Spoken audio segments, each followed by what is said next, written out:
Hello, everyone. So I'm Morgana Angeli. I'm one of the founders of Reset Revolution.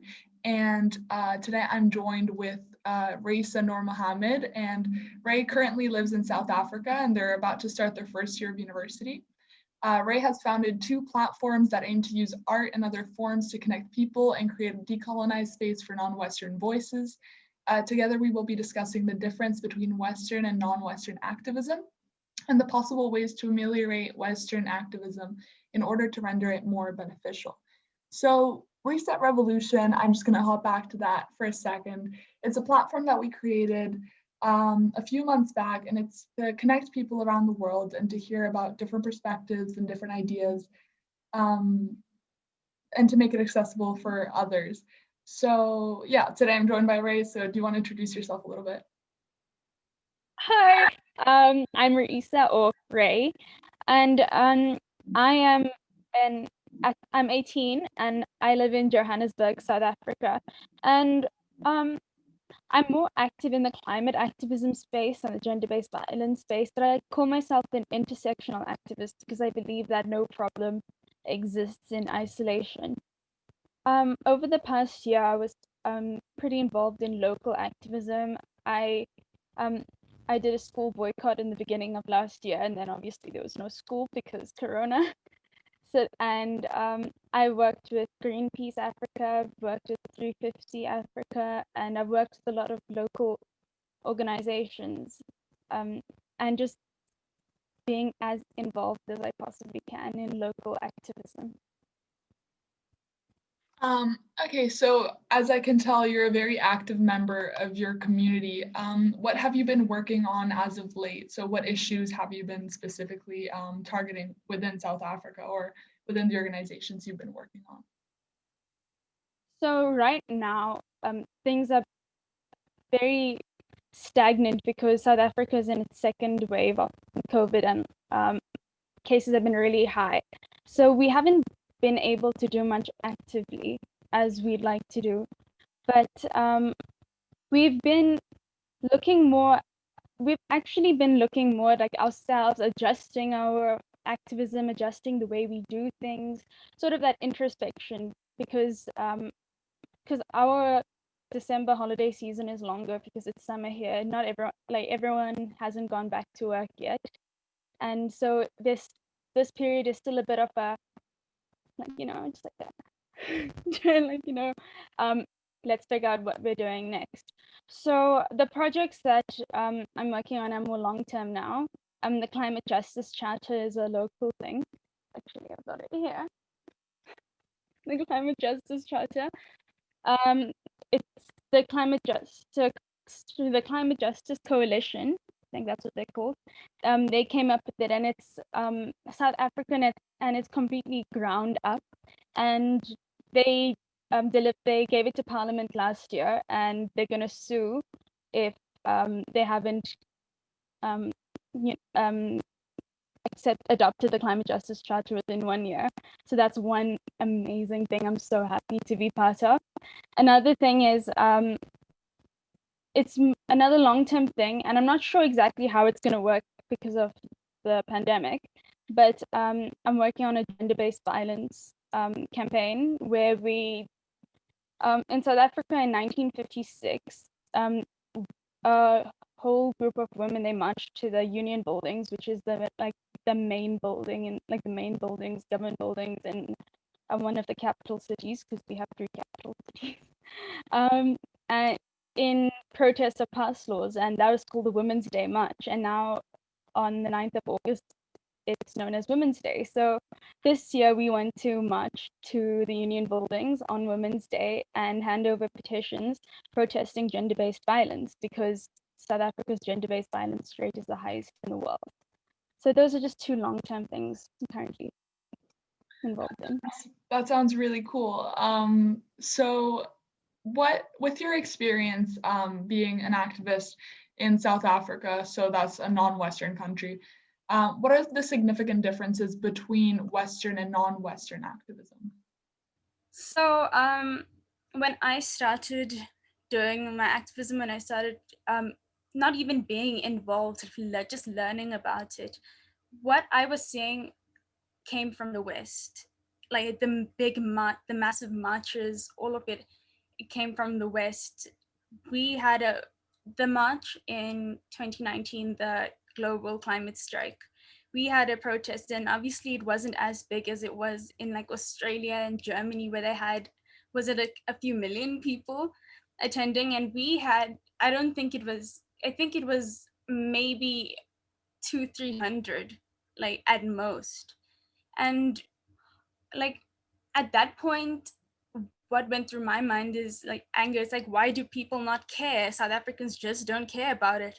But as I began looking into things more, and as I began learning more and learning more about, well, again, most of the activism I got was from the West. As I saw those solutions, their solutions, the call for veganism as the solution to the climate crisis. I saw the Green New Deal. I saw all of that. I realized that those solutions won't work in my country because the majority of our population is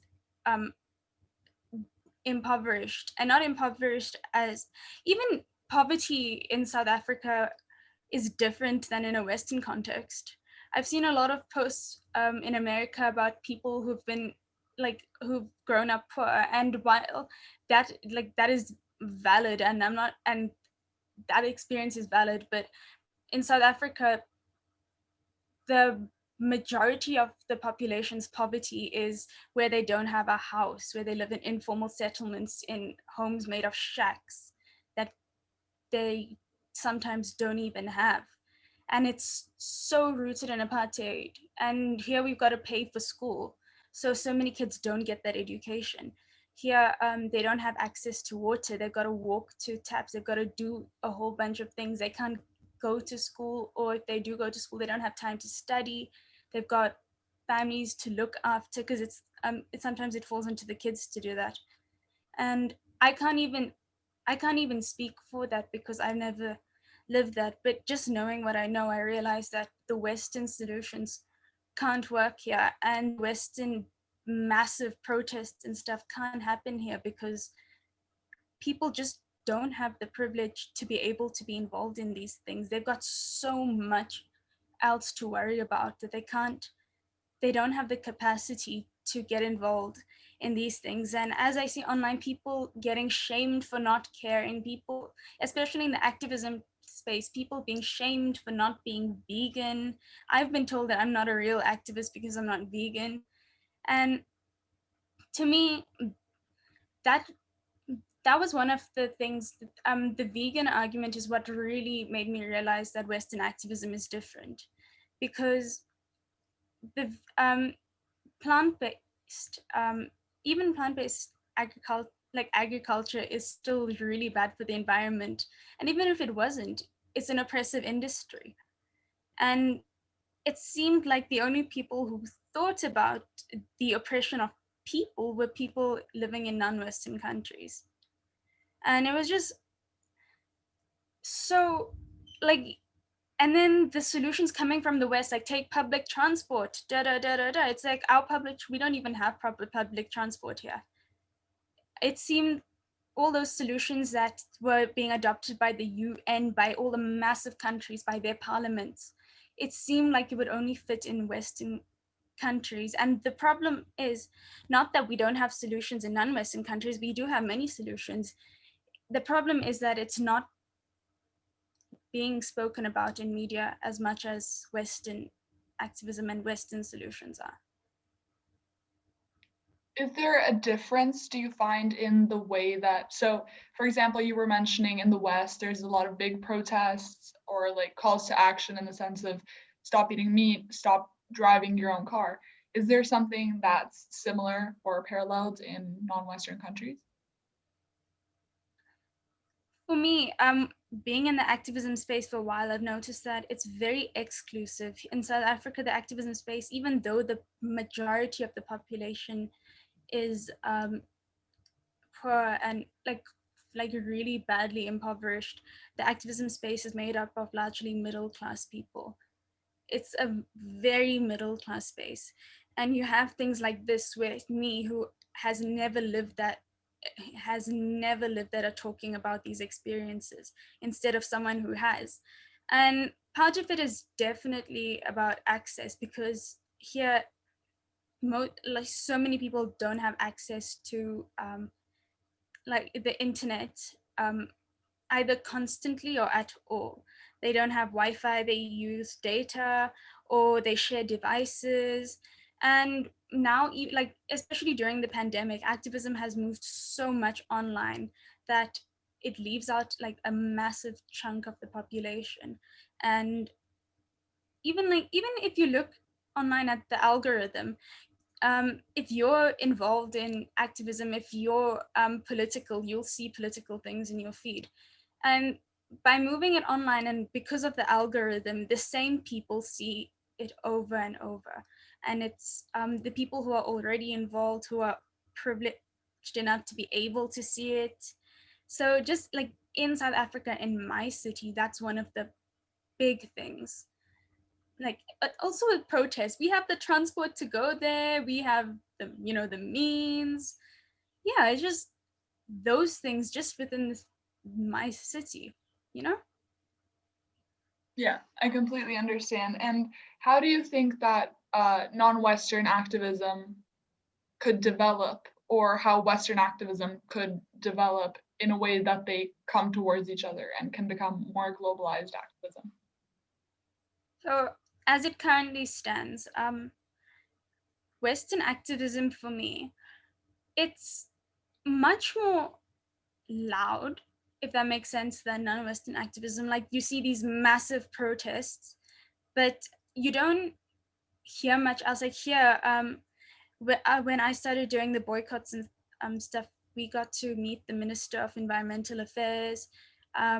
We drafted documents, and we draft things to, I can't remember the word for it now, but we we draft statements. We're like super involved. We have meetings and all of that. And I don't see that coming out of the West as much. I see massive protests, I see a lot of online activism, but that's kind of where it stops. Like it's not as like, even just the climate justice charter, this is the first thing like this that I've seen. And this is completely grassroots. Like, oh, this charter is so brilliant. Like it's so good. It's amazing. It's completely grassroots, and it's so, it touches on things such as women should be leading. Like it's so intersectional, and I haven't seen anything like this come out of anywhere. So none, and if I look at other non-Western countries, and when I speak to other non-Western activists, they're doing the same things. They're doing that same, like they're involved in policy making. They like really involved. So I think one thing that Western activism can take from non-Western activism is just being more involved, being more I don't know, like productive. And not productive, I can't during this lockdown, my brain's just the words just don't come out anymore. I just forgotten all my words. But Western activists, I think, could be more involved in the political space, and I don't know, like those kind of things. But with how they could adapt, I I guess I'm putting words in your mouth now, but when I say how they could adapt to be more inclusive, and how to, I think that for me, there's a lot of things they can do, but the most important thing and the most easy thing would be to just, take a step back, and instead of speaking about non-Western activists, and instead of speaking about non-Western issues, taking a step back and giving the platform to an actual non-Western activist, because we saw that a lot, even with Black Lives Matter.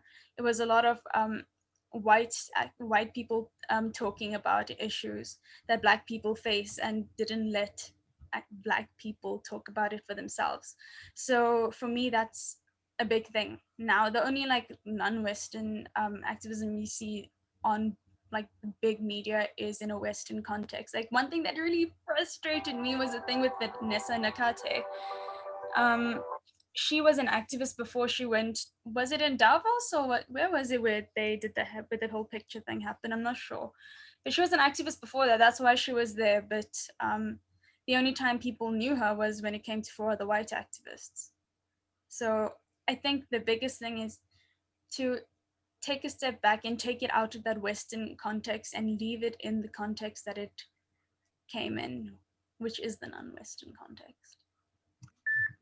Okay, yeah, that makes complete sense. And I do agree that there should be spaces and that like white people or not minorities should leave space for minorities to speak about their own experiences instead of speaking over them, to tell them how their experiences actually are when, you know, they don't know.